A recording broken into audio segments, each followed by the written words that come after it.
Lovely it is to be back in the office, as it were. So, first meeting of the new civic year and first meeting back in Wallfields for over a year. So, welcome back. It's lovely to see everyone. We are being recorded, and I think we're webcast and maybe going on YouTube. So, just remember that, please. And when we leave and disperse, I'll remind you at the end if everyone can use the wipes to wipe over the table and chairs and everything, please. First item on the agenda is the appointment of the Vice Chair for the new civic year. Do we have a proposer, please? Yes, Madam Chairman. Councillor Newton. I'd like to propose Councillor Peter Ruffles. A seconder? May I say? Oh. All right, two of us. Falling over themselves. Right. A second. Councillor Alder, second. All those in favour? Thank you. Councillor Ruffles, assuming you're willing, you're duly nominated. Thank you very much. Second item on the agenda is the apologies for absence. I have to give apologies from Councillor Dumont. I've just heard from him. He's just broken his arm. So, very painful, yes, cycling. So, Councillor Dumont, if you're watching, we wish you better soon. We shall miss you, so apologies from him. Item 3 are the minutes from the 16th of February. We're receiving these minutes, and could I have a proposer for those? Councillor Bull, and a seconder, please. Councillor McMullen, second them. And could we have a vote? All those in favour of accepting? Carried. Thank you. Item 4, I don't think I've got any other announcements apart from what I've already said. Madam Chairman, could I... Councillor Ruffles. I find our meetings so predictable and formal and correct. Right. And can I bust that open just a little bit? Of course. It's just that I'm sure later we're going to be wanting to thank the staff for the immense amount of extra work and complicated work. And during the agenda, particularly Peter's work, involving so much that is new, as well as the essential things of the elections and everything that follows. I just wonder whether, unconventionally, at this point, as a committee, we can record that, and so it doesn't look as if we are doing it routinely, as it were, at a later point, because it's tremendous, isn't it, with the Stansted Abbots Rectory stuff coming in, the elections especially, the theatre and the pools and all of those things, and we only meet as an HR committee a few key members of staff, like the ones we're with at the moment, and just one or two others generally as members in the course of the year. And we don't meet most of our staff ever, and yet they're the ones that we as a committee are particularly interested in and grateful to. And rely on. That's an excellent idea. Thank you very much, Councillor Ruffles. I'm sure we'll all echo those thoughts. Thank you. Let me please minute those. Thank you. I don't know if any of them are watching, but thank you to the officers that are here and to everyone else watching. So if you could pass that on to the staff as well. Thank you very much. Item number 5, declarations of interest. Are there any members' declarations of interest? No, thank you. Item number 6, the local joint panel minutes from the 5th of May. We are receiving the minutes of those. I don't know if anyone's got any comments. No. We don't need a vote for those. We're just receiving them unless anyone's got anything to say. No. And item number 7, the Health and Safety Committee minutes. Again, we're receiving those. I don't know if anyone's got any comments they want to make. No, we'll take those as received. Thank you. And then items 8 and 9, I think we probably need to take them together, don't we? Because there's an awful lot of information in these. I note from the annual report that where have we got? Yes, the recommendation on the annual report. Yeah, there is a recommendation on the annual report, isn't there? So There is on both, but there is one that relates to both on the annual report, which is the suggestion that we This is combine on. the Q4 and the annual report going forward. Yep, So obviously there's a fair amount of duplication, as you can imagine, when you're talking about the quarter four in the same year. You're talking There about is. the annual. So page 47. I'm assuming everyone's had a chance to read them. Peter, anything you want to say in addition before we ask you questions? Or? No, it's an awful lot of hard work gone in there. Thank you very much. I was personally astonished at how much it covers. I mean, health and safety is massive, isn't it? It has. It's been a challenging time. You need to put your microphone on. Oh. Is that working? I hope. Yes, it's been a challenging time for myself, but also for my colleagues, especially those who were working through the elections and having to manage polling stations and the counts venue. So particularly those that were setting up those venues ready for polling day, which I have to say was a success, I think, ran very well. I did a random selection of visits to different sites just to see how everybody was coping, and we had some very positive response from the staff at the polling stations, who all felt that they were being well supported and all our COVID secure measures had been put into place, and they felt perfectly safe. So that was reassuring. That was a long day. The count, I believe, went very well. Simon participated in that. Again, because this time we had to separate it between two halls, so it was particularly challenging, but again, achieved. Certainly the work around the leisure facilities has been excellent. The new Grange Paddocks is coming on leaps and bounds. Harton has now started. We've got Hertford Theatre in the pipeline, so we'll be decanting the staff from Hertford Theatre to here, making arrangements to make sure that they're accommodated. So it has been a challenge, but I've been well supported by my team. But it's presented many different opportunities for us. Wonderful. Thank you very much. Councillor Newton. You can turn. Yes, I hope you don't mind me asking this question, because it's not just latterly, it's whole 18 months worth of stuff. And you're making the place safe and achieving what you have to achieve. Out of all that mix, how many people did succumb to COVID? Because you've got all the best laid plans, and then all of a sudden you have people who are not there. Yes, we did have a number of staff. Simon can possibly fill us in on that. I don't have a correct figure to give you precisely, but over time we certainly increased beyond 10. There was quite a few false symptoms as well, so that's why without referring to the spreadsheet, which I potentially could pull up in the meeting if you wish me to, otherwise we'd need to give you that figure afterwards. I'd just like to make one comment, if that's allowed, Chair, as well, in relation to Peter. Obviously Peter works for me, he is our health and safety officer.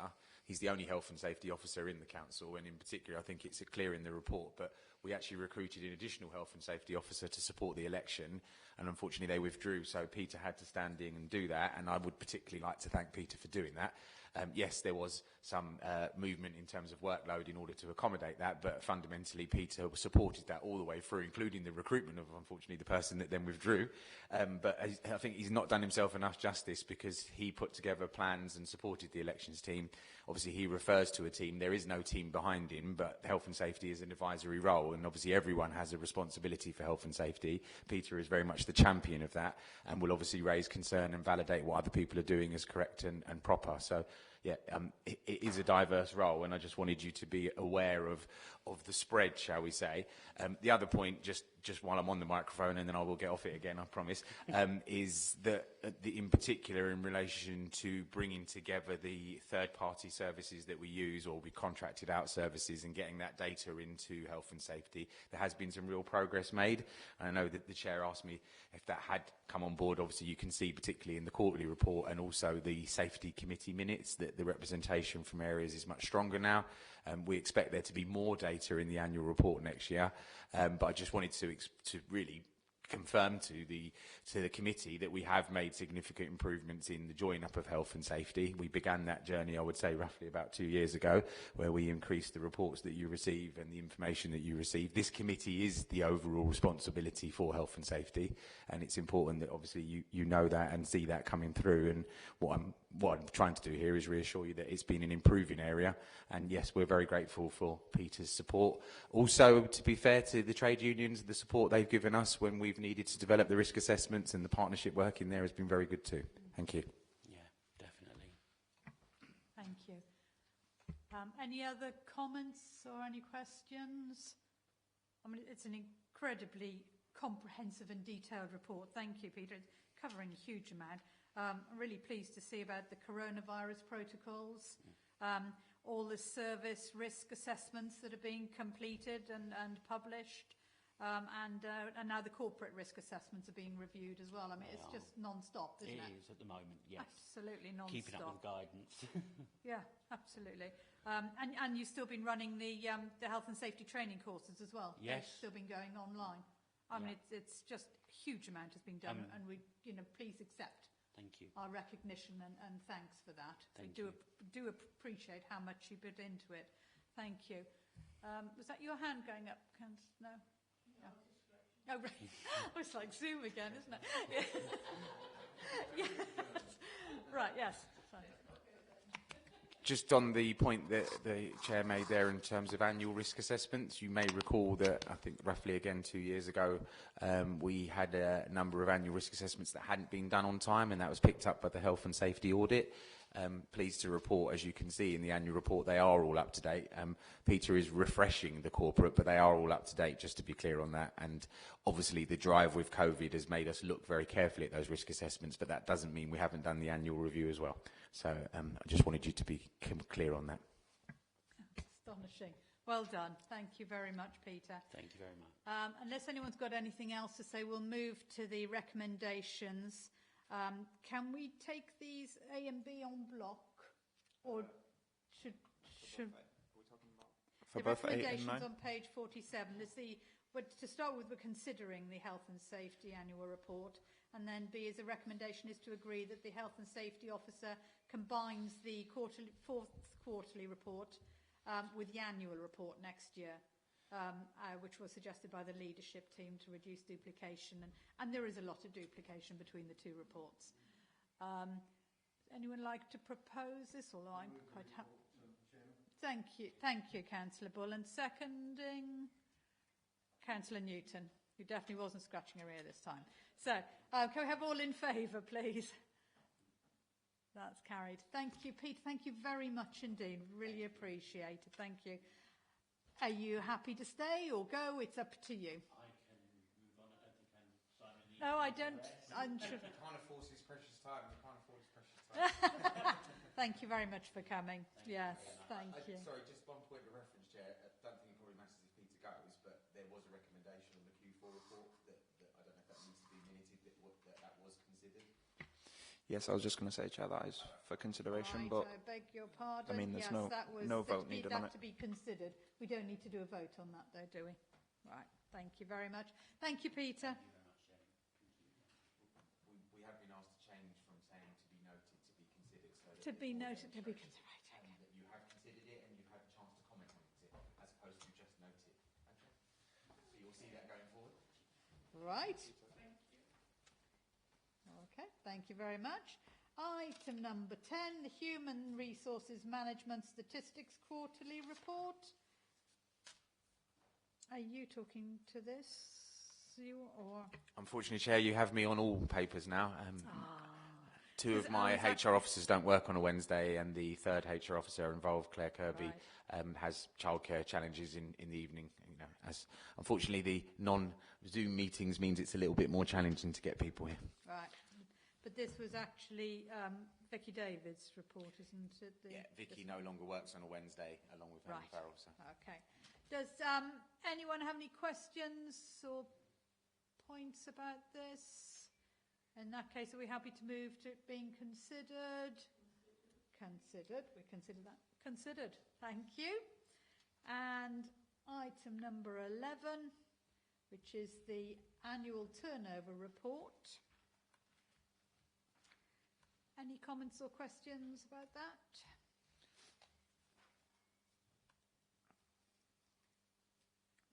No? We move that to be considered. Everyone's happy with that. Thank you very much. It's going swimmingly. Can I just make another comment? Apologies. Yeah. The point that we made on the health and safety report in terms of combining the Q4 report, we would also like to give consideration, certainly in the HR team, to whether there is elements of the Q4 report on HR that could be combined with the wellbeing and also the annual turnover report, because they are extensions in more detail over the whole year. So we will look at whether we can include a Q4 section at the top of those reports on the relevant data, as opposed to, again, you receiving 3 reports. There's a fair amount of crossover.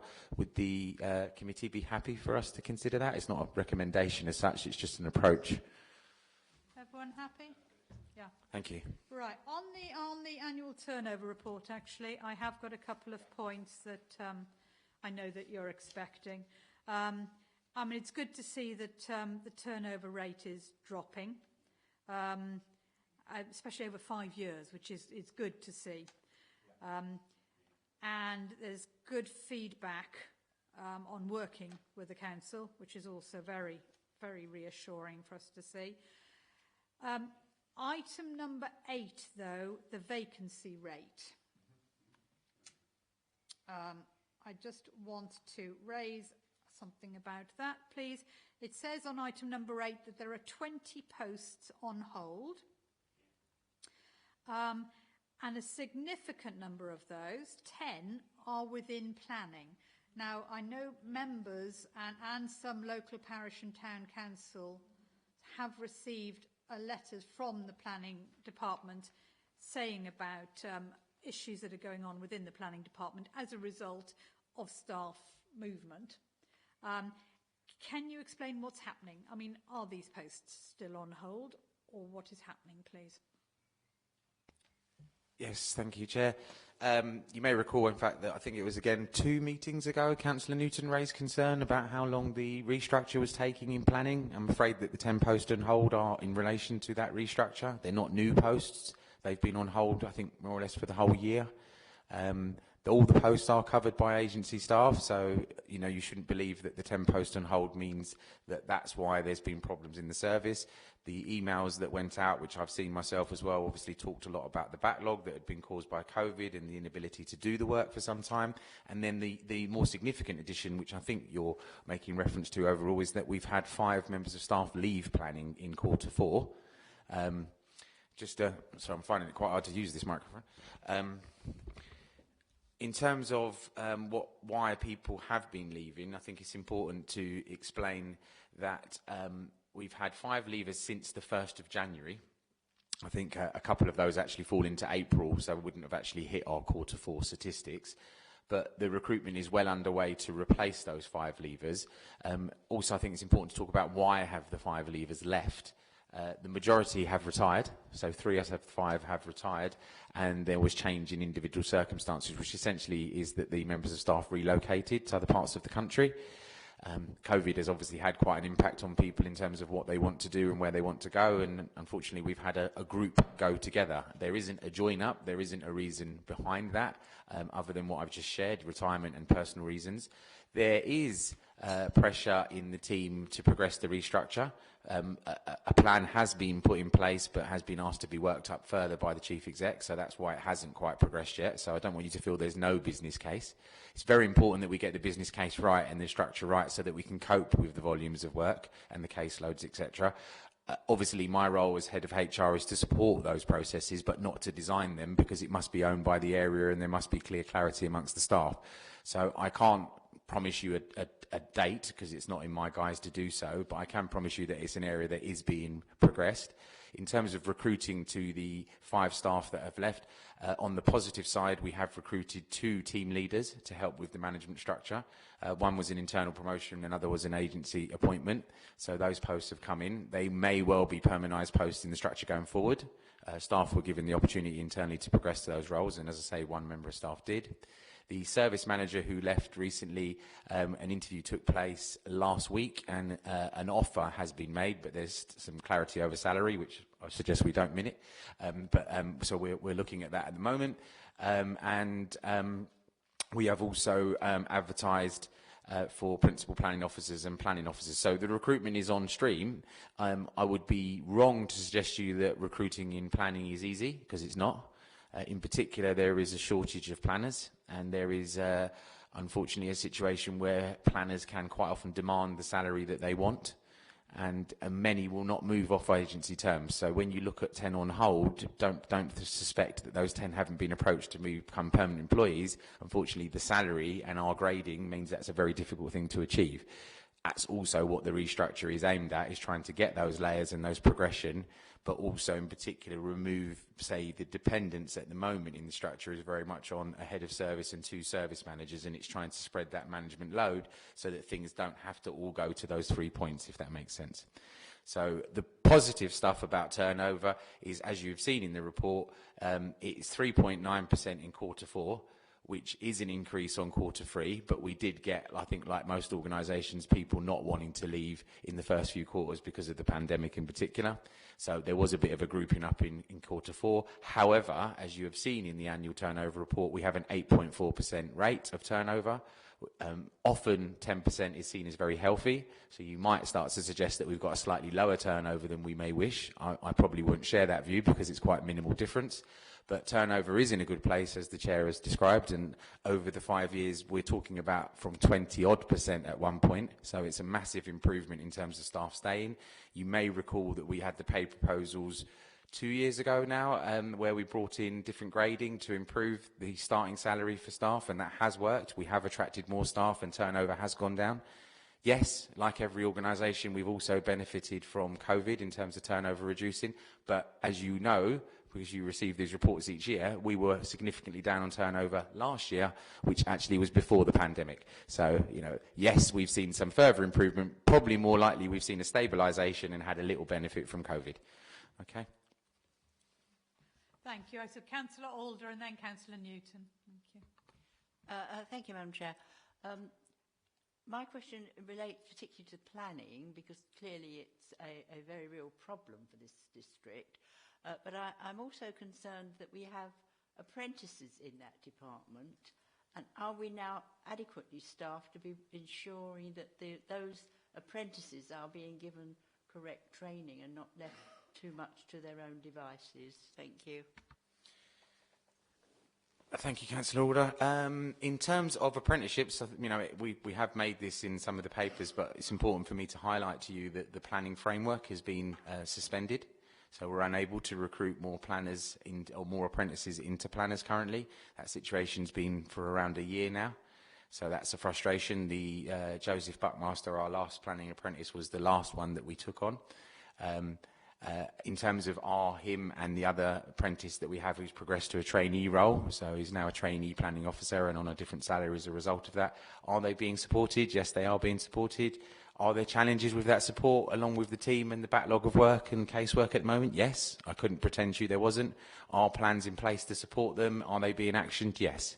That's what I can say, really. It's a difficult time for a lot of staff in the organisation at the moment with workloads and catch-up. Planning are not alone. I think there possibly is a little bit of an over-focus on planning at the moment, but that's not necessarily a bad thing.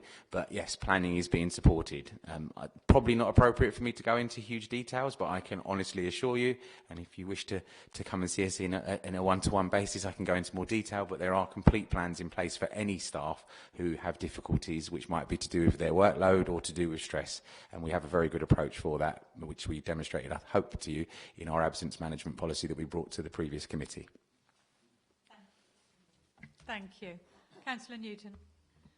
As is always the case, you probably answered my question. But it was something that, when I raised it a year or so ago, I'm pleased to hear of the progression. Of course, then we had a pandemic, which we hadn't planned for. And the planning applications coming through to East Herts now, there's a certain percentage they've increased. I don't know the actual number, but it's vast. So it's almost like a perfect storm all of a sudden. And I think we accept that. Dear, I'm losing my voice. We accept that. I hope people, public in particular, and people putting in applications, do understand that it's a combination of many, many factors and not just whether we did or did not have an appropriate plan going forward. How much do you think this perfect storm has impacted on the ultimate end point which you initially started and have had to adapt to now? I think it would be inappropriate for me to comment in huge detail. The head of service for planning would be better to answer this question. That's not me avoiding the question, but I wouldn't want to start saying things that I'm not fully versed with. The information that I can share that I think would be helpful is that my understanding is planning departments in other districts have an even greater backlog than ours, but we have made a point of communicating that there is a backlog, and that has obviously caused an impact, as I think you know as members, and you probably know that better than I do, is what I would honestly say. But I happen to have been involved in the elections and talked to a couple of planning staff that were involved, and in fact they were saying that we were a lot better than their colleagues in other districts. Now, I'm not saying that I can say that full stop, but they openly shared that. They said it is difficult, but all planners are in this boat at the moment. And as I started really with the conversation, is planners are in short supply. You know, if you know a young person looking for a career, planning is a good one to suggest them. Thank you. Councillor Ball.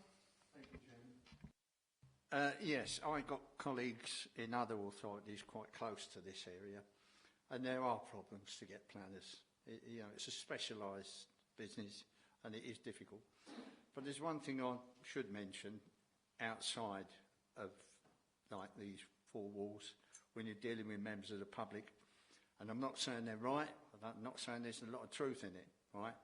But they do, some of them do believe that there's a lot obviously handed over to officer delegation. Obviously it gets them through quicker, I would imagine, rather than go through committee. And they seem to think that because we're struggling for staff, that it's a rubber stamp on officer delegation to deal with them. And my concern is, I wonder if they're really detailed 100% rather than rubber stamped. Now that's slightly rude, but members of the public are coming to me and saying, I know they're short, and I just wonder whether they just got to refuse so many under officer delegation. Hear what you're saying, Councillor Bull, but I think that's probably a question for the head of planning rather than the HR committee. Okay, but I just thought I'd mention it in this arena. Thank you. I can give a tiny assurance, which I think would be wrong for me not to, which of course any member of the public has the opportunity to raise a complaint, and if they think something hasn't been handled appropriately, it will be looked into. You know, and I think that's the biggest assurance that I could give anyone, you know, and indeed take that a step further from a HR point of view if anyone is suggesting that anyone's abusing their power, and I'm not saying you're saying that, but it works in the same way, you know, rubber stamping just to get work done. Clearly, if that's challenged and that comes out that they haven't done it properly or they've been negligent, we will take action. And that is a guarantee. Thank you. Thank you. That's the feeling. Right. When members of the public come to you, well, obviously. And there's also sometimes a feeling that people are very lazy that work in a council, and I think you all know that's not true. So, Thank you. Anything else about the annual turnover report? So we're considering that. We can move on to consider that. All right. Thank you. And then we move on to the next report, which is the item 12, the employee health and well-being. Which is really important. As Councillor Russell's rightly mentioned earlier, the staff have been working incredibly hard in very difficult circumstances. I know we've acknowledged it all year, but it's important for us to do so. And their health and well-being is it's critical, really, for the survival of the council, of the organisation. It's good to see that on page 95 that full-time absence is down. Down to, was it the average of 4 days for all absence? Short-term absence. That's the short-term absence. That's excellent. But we do need to acknowledge on page 97 that among the top 3 reasons. So the target was 4 days. We're actually achieving 2 days. Oh, we're achieving 2 days. I was talking about the overall target. Well done. Thank you. I'm glad you're here. Yeah. Okay. That stress is the 3rd reason for the absence. So It is a real danger, and it's good to see all the strategies that are being put in place. Anything you want to add before we move to questions? Councillor Dumont raised again at a previous meeting that were we seeing a reduction in sickness absence as a relation to people working from home, and I reported that we were. Obviously that has had an impact on this year's figures. Those targets of 6 days are very challenging anyway when you look at the average, which is more like 7 to 8 days. That average has come down but hasn't been reported yet, as we've shared in the report. It's very difficult to get statistics at the moment, benchmarking, but you can see what we've achieved this year, and to go below the overall 6-day target and achieve 4 days is impressive. But we have benefited from staff commitment throughout the pandemic and that pulling together. You will have noted, if you look carefully at this, that in Q4 absence has increased. Again, people are having reactions to the vaccination, people are having reactions to COVID itself. So obviously we've had that impact as well. But I think this report demonstrates that we have a very committed workforce who will attend and will keep going. So that's very positive. The long-term absence is more hard to challenge or to manage when I say that, because obviously long-term health conditions are just that, long-term, and therefore can be more difficult to get people back to work. But we obviously have achieved the 2-day target there as well, so that's positive. But what I'm advocating is I wouldn't suggest that you should reduce your target further. We've benefited from COVID. And last year we just hit the target. I think it was 5.9 days from memory. And this year, obviously, we've brought it down, but I wouldn't suggest you lower your target further. Or if you wish to, then I would suggest we won't achieve it. Okay, thank you. Councillor Ruffles. Well, Chairman, it just underlines really the need for us to be sensitive about well-being generally, and to ask those questions and to examine those individuals who... And I think there's logic in the earlier report to say that people actually are prepared to work at home when they feel unwell. But that is a tricky situation, isn't it, if we're really considering our staff's well-being. And so it makes a demand on us to be particularly sensitive, I think, in that circumstance. Had our councillor been present who actually works in this particular area, I would have wanted to ask Councillor Dumont how widely this phenomenon is found. I can understand people not wanting to get into a car and make a journey if they're feeling a bit iffy, but are there wider statistics in HR to confirm that we're actually in line? Ironically, I read statistics on this today. I don't think I can totally quote them, but the suggestion was that it was a difference between 4.3 days that people are likely to take when they are working in the office to under 2 days when they're working from home. So there's definitely national trends on this in terms of lost time. And yes, I think that is a comment that we've had from the union and also from some staff to say that whereas if they're not feeling great, they would potentially take the whole day off sick because obviously it's about that travel in and it's about the whole day. They can create more micro breaks at home, and they could, for example, use their lunch break to have a bit of a rest or just start that little bit later. And our flexible working approach allows that. Yes, I agree with you that we need to be careful that people don't burn themselves out. In the same report, it said on average people are doing 5 hours unpaid overtime a week while they work from home. I would not say that applies to every member of staff, but again, we have seen some of that. But again, the organisation that we have, other than for leadership team, is that you record your hours on your flexi sheet. So actually we would see that coming through and people will be taking lots of time off with flexi in our case. So there isn't really, unless they're not putting the hours down, any opportunity for unpaid overtime as such. But yeah, I completely accept your point that you can get the early bonus, but you can have a longer term impact if someone burns themselves out. So we mustn't just rest on that laurel of isn't this great. We need to make sure people are supported. I guess the big plus that I would point out on that is our Live Well Work Way programme has grown. It is there, it is in place. It's not as well used as we would like because I think we also have a lot of staff that manage themselves, if I could put it like that. So they belong to yoga classes off their own back as opposed to us putting one on for them. But there is a big program there. We have the mental health first aiders. There are plenty of opportunities for people to talk to people, including their line manager, but also not including the line manager if they need to. So I think there's enough support in place. And at this stage, that's all we can do, really. But what we have done is obviously 2 wellbeing surveys, and the responses from those wellbeing surveys have been really, really positive. Thank you. Councillor McMullen. Could you give me some idea? They've done a marvellous job, the staff, but could you give me some idea as to how much the stress, what sort of percentage, in other words, is it 50% more people with stress is now with the COVID situation, or sort of how much has it infected, would you say? I haven't done a comparison, so you're going to get a gut reaction rather than a statistical reaction. I wouldn't actually suggest that we've seen more people take time off with stress as a result of the pandemic. Unfortunately, stress has always been a high performer in terms of reasons for people to have absence.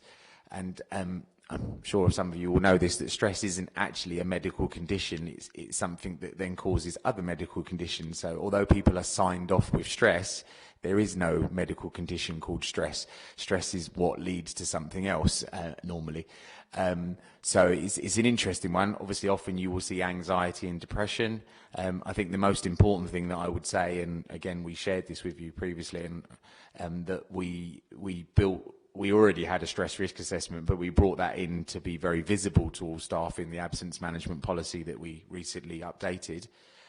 Indeed, the union branch secretary wasn't even hugely aware of a stress risk assessment, and when I said, well, that's what we do, this is our approach, and we used to send people to occupational health who would then always send back, can you do a stress risk assessment on them? So we stopped wasting money on occupational health and got on with the stress risk assessment ourselves, which then involves you putting a plan in place for the member of staff. So I think the biggest assurance I can give you is stress has always been there, and we always have limited resources in the public sector, so there'll always be stress. But what's important is that we manage the stress. And I'm sure you've all heard the expression that some stress is positive. It drives, it motivates, but you've got to catch it early enough so that it doesn't break, if that makes sense. So, I think we've got systems in place to do that. I honestly don't feel we've had an increase in stress because of COVID. And obviously the sickness statistics suggest that we've had a decrease in sickness absence. So visibly, no, but it will always be there. Thank you. Thank you. Councillor Newton. Oh, that was fascinating. I didn't know there was not a medical condition of stress, but just the outcome of stress, which is quite interesting. And of course, the other thing, looking through the report and all the current sort of symptoms of being unwell, which are listed here, there is this thing called long COVID, and you get COVID fog and fatigue. And I only bring that up is because that's what I have suffered from. And it goes, thank God, eventually. But I don't know what government statistics are. This is also new. We've never come across it before. We don't know what the impact is. But that is sort of thrown into the mix again, which is something that is an unknown. So I expect, having heard what you've just said, that will be scooped into the mix. But it is something new, isn't it? Yeah. Just for that one, I can give you a figure on, at least in terms of how many long-term COVID cases we've had at the council, because we've had one. I think we have reported that in the wellbeing report, or certainly in one of our quarterly reports, we've talked about a long-term sickness case being long-term COVID. Member staff has returned. Does seem to be working well, as far as I'm aware. I haven't had a personal conversation with them to say is there any continuing impact, but equally with the vaccinations, we've seen that roughly 50-50. Probably 50% are having at least one day with a bad headache, myself included, for what it's worth. But we are seeing that. Some staff have had three days off following the vaccination in terms of the impact. In fact, the environmental health officer suggested that we contact the NHS when we got the staff vaccinated, say could they stagger the vaccinations in case it would have this impact. Funny enough, I didn't contact the NHS to tell them that because I think they had other things on their mind. But we are aware that there is impact from the vaccinations, and we are aware that obviously there is a continuation still. And I think it's appropriate to put this comment in at this point. Is we've had feedback from the Agile Working trial. Staff have asked us to modify some of the protocols, for example, to stop the one-way traffic system because they feel there's enough visibility on the stairs, which actually is something I proposed up front, so I'm quite happy to look at that. Staff have asked if we could increase the capacity in the toilets, in the kitchens. I agree with the kitchens, but I don't agree with the toilets. So we're making some modifications along the way, and we're obviously listening to staff. But I think it's also important that we keep a grip on the protocols that we have and why we've got them, as opposed to thinking things are on the up. And I think there's a slight danger of that at the moment. So yeah, we're just keeping those things balanced. Thank you. Any more questions or comments? And we'll move to considering that report. Thank you. Consider that report. And on to item number 11, which is the Learning and Development Review. Has anyone got... Yes? Item Have 13. I missed one? I think you just got the number. Oh, 13, sorry. It is the Learning and Development Review, though, isn't it? We've just done the Wellspring. Sorry, I just got the numbers wrong. Has anyone got any questions or comments on that? I was going to mention about the... obviously, there's a large underspend on the budget due to the pandemic, because there's no face-to-face training, not surprisingly. What are the plans for next year with regard to that, please? Yeah, so you'll probably be aware there's unfortunately no underspend roll forward. I doubt you were proposing that. Yeah, we will be expecting that the budgets will be stretched as they have been in previous years. Obviously, face-to-face training has a greater cost than online training in the main. I'm still very keen on continuing with a lot of self-developed courses using our champions and expertise internally, which also obviously gives you much greater economies of scale on your budget. I do have to inform the committee that you have a false figure in terms of the budgets for next year in relation to the local training pots, as they were referred to. What page are you on? So I'm just going to take you to the right page, which is the it's page 128. You've been told that the budget for 21-22 for service training and development is 50,520. Unfortunately, that includes the significant sum that's been allocated to members training, so we need to take that away. And it also includes 13,500 that's been allocated to shared revenues and benefits, which is because it's a shared service and obviously is part funded by Stevenage in that regard. It has its own separate pot. So the correct figure should actually be £22,480. But I think that also further demonstrates how limited we are in terms of budget on training and development. Hold on, can you repeat that again? What should it be? So the correct figure is, once you take away the democratic services budget, it reduces to 35,980, and then when you take off the 13.5 that's allocated to revenues and benefits, it's £22,480. When finance gave us the figures, unfortunately they combined the three pots, so that's where the mistake happened. And Helen was very keen on a day off to call me this morning to correct the figure and ensure that the committee received the right information. Thank you. Okay.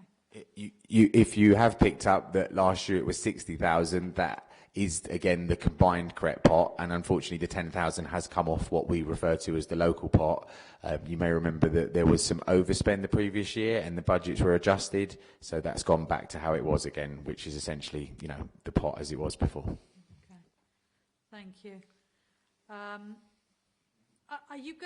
Is the mixed media training going to carry on? Are we going to, you're going to be doing video link training and face-to-face training? Yeah, I mean, we've always had an e-learning platform, and we've always had a provision for delivering e-learning. E-learning is obviously a very cost-effective, but also a very flexible way of delivering training because people can do it when it suits them. Yeah. So we will continue with that, absolutely. Also, there is an advantage to us when we develop a lead learning course to potentially sell that course to others. And you will have seen in this annual report that I successfully brought in from a college the purchase of a number of our GDPR courses, which brought in just under £1,000. So obviously we want to do more of that if we can. Yeah. Great. Thank you very much. Any other comments or questions? No. So we are considering that report. Yes, we'll move to considering that. Thank you. And just to be clear, everyone has picked up that what we were calling the local training budget is now become a central pot that is administered by HR, and that will obviously mean more work for us mildly in HR, which is fine, but it will mean that we get the chance to spread that better across the organisation. But that is very much a transition this year, and obviously local departments are getting used to not having their own purse, shall we say, and obviously working that through our process. But Helen will be responsible, and in her absence myself, for approving those training spends, and that's the individual courses, people going on seminars, whereas the professional training is where they're doing qualifications, the in-house training is where we're putting on programmes for groups of staff, and that's where we commission that ourselves, etc., as opposed to sending people off to external individual courses, which is what the local pot's for. Just wanted you to be clear on the different pots. Thank you. Thank you. Item number 14, the Employment Policies Developed Report. This is covering the 5 policies. Huge amount of work gone into the production of these. Absolutely massive. Please pass on our thanks. I know you've done an awful lot yourself, but pass on our thanks to other staff involved, as for all of the reports, actually, that they've been involved in. Thank you very much. Will do. Thank you, Chair. Yeah, it's already gone through leadership team, LJP, and I know that members have had the opportunity to comment on them previously if they wanted to. I don't know if anyone's got any questions or comments they wish to make on these policies as they are or not. I mean, just for clarity, the one key addition from LJP to HR committee, I'm sure you've seen it in the papers, but I feel it's worth highlighting, is the addition of the flowchart into the capability procedure. So we've done that. The other small point just to raise, as well as the 4 policies that have been significantly developed, and then obviously the appeals policy that has had to go with that, you have also got these additional clauses on the policies that you effectively approved at the last meeting to deal with ensuring that LT members are managed in the process in a particular way to keep the chief exec free for any appeals. Thank you. Any questions, comments? No. So we're looking on page 139 at recommendations for approving, and they're items A to F.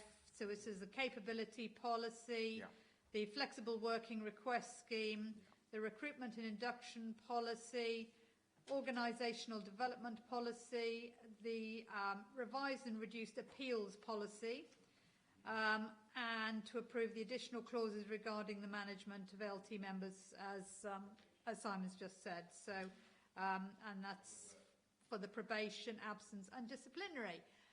We take this on block? Right. Move the recommendation. You'd like to move it, Councillor Bott, and Councillor McMullen seconding. Thank you. Can we have all in favour? That's unanimous. Thank you. Those are all approved. Thank you very much for all your hard work.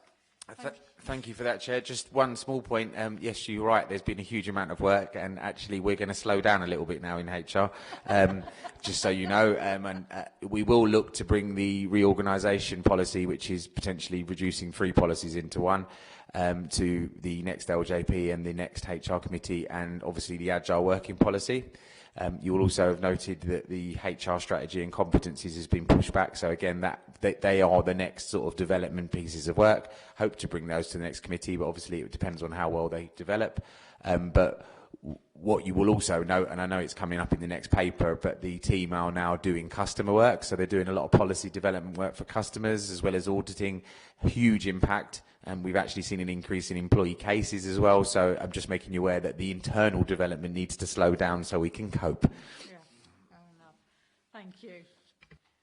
Right, agenda item number 15, which is the HR and payroll team update. Hopefully everyone's managed to read this. I often start with this one to catch up on everything else.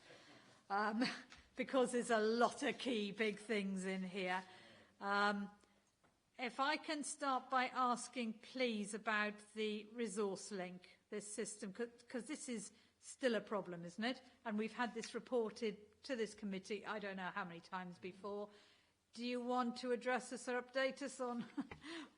Yeah, the chair obviously contacted me and queried this outside of the meeting as well, so I was expecting this, and I think it's important, as I stressed to the chair, that we don't have the luxury of abandoning the system and just getting a new system in. I'm afraid any system is thousands of pounds for the initial implementation, and then there is weeks and weeks and weeks of internal work to migrate from one system to another.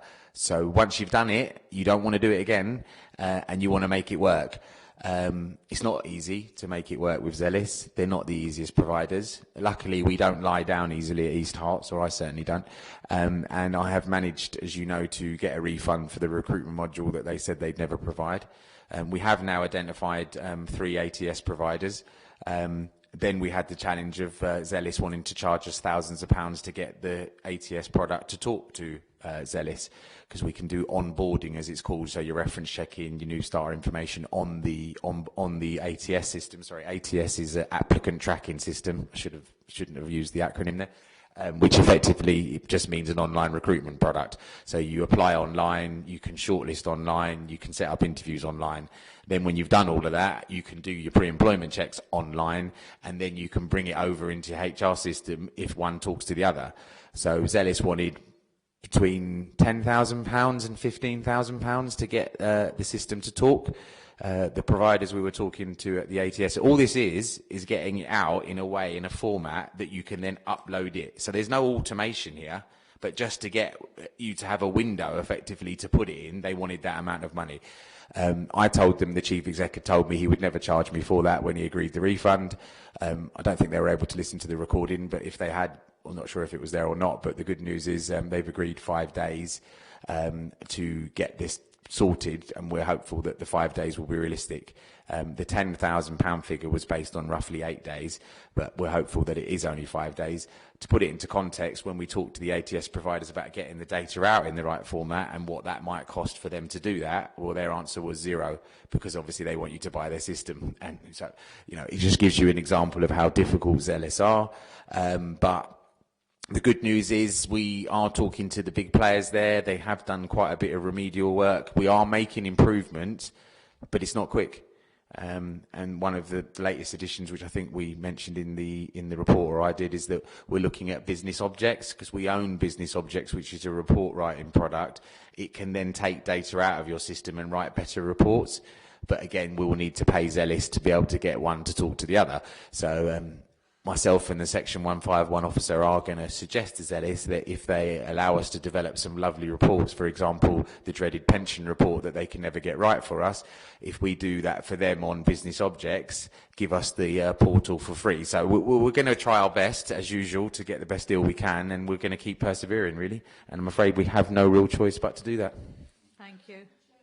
It's taking up a lot of office time, though, isn't it? Yeah. I can't help smiling.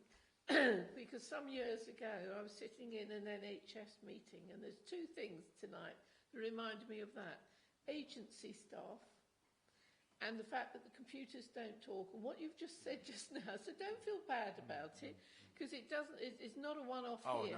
No. I mean, this is happening across the board, and the fact that it is still happening makes me wonder, because I suppose IT experts are that. They are experts, so they hold it over us.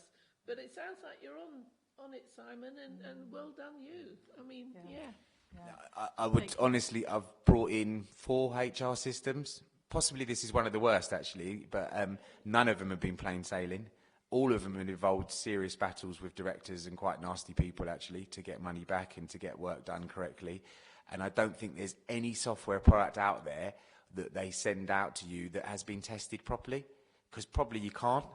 And it's not HR professionals that are designing a system, and then they make a system that doesn't really work as you would expect it to, or join up as it should. You know, a bit like the old, don't buy the car in the first year when it's a new car, let it then work out the wrinkles for the first 2-3 years. I think with software products, you never get to the end of that 2-year cycle because there's a new update that still needs to be, do you see what I mean? So it's an ongoing nightmare, but yeah. Oh, I hope they're not exploiting councils because they think we're soft touch, because obviously you're not. No. But it's good to see that payroll has successfully, I mean, our payroll department are excellent and they've successfully processed all the year-end statutory requirements. So please pass on our thanks to them. Yes. And is it Carmela Bavaro that's done an awful lot? Thank you very much. Any other questions or comments from this report, please? Trouble is, you're so good at your job. That's the trouble. We're struggling to find questions. Councillor Ruffles, were you going to say something? No. Fair enough. I mean, I had questions as I was going through, but they were being answered in the report. Good. So thank you very much. So if no one's got any other questions about that, well, consider it. Consider it considered. Thank you very much. And we're on to item number 16, urgent business. I haven't received any. Have you received any? No? No chat. That's it then. So thank you very much. Thank you to all officers. I mean, incredible amount of hard work has gone through the pandemic. I mean, they're hard workers anyway, but this has been really challenging. And I know Peter sat there and humbly took it all, but he's put an awful lot of work in, hasn't he? But we're just so grateful for all our staff. Thank you very much for everything. And we all need to wipe down after we finished. But thank you very much. Oh, sorry, Councillor Newton, were you going to add something? Oh, right. That is the best door to go out of, because then you can go out the caretaker's exit, which is the exit you should be going. Right. We are keeping the entrance and exits. And just one other quick one, because I've had it as a question come to me via overview and scrutiny. I'm not sure if it's an individual member question, but it's a member-related question. So just to share with you guys that the LFT testing is an addition to our protocols. We do obviously want staff and members to partake in the LFT testing, but if you have medical reasons why you shouldn't be using an LFT test, and I know some people do, then of course you should share that with Katie in particular as she's looking after the members, and we will note that, and you will not be expected to do it because the other measures are still sufficient, but this is an additional layer. Obviously you already had the layer that if you have symptoms, don't come in. But clearly it's good to do the LFT test, but if it's not appropriate for you, and I have heard that some people have contracted, for example, MRSA as a result of the LFT test. I don't want that shared hugely so that no one wants to do it, but obviously, you know, there are individual reasons, or there may be, why people can't, and they will be accepted. Thank you. Right, and declare the meeting.